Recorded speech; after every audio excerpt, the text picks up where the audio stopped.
मनसेचे नेते संदीप देशपांडे यांनी मिटकरी यांच्यावर हल्लाबोल केला।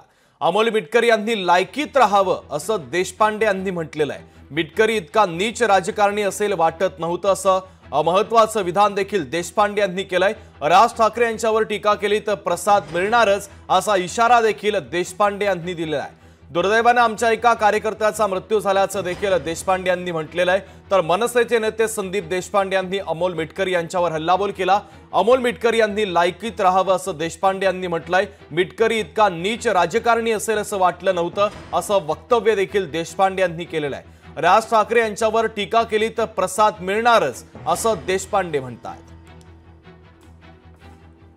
आपली लायकी काय, आपली पातळी काय हे समजून न घेता जर काही लोक वक्तव्य करत असतील तर आमच्या महाराष्ट्र सैनिक त्याला प्रसाद देणार, त्याप्रमाणे दिला।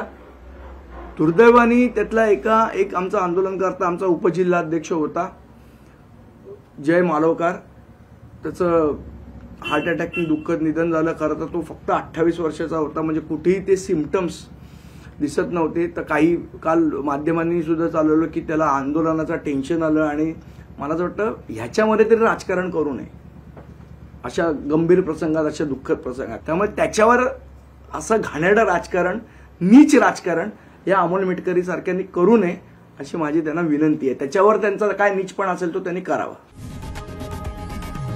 लोकशाही मराठी ऐका, पहा, जागरूक रहा।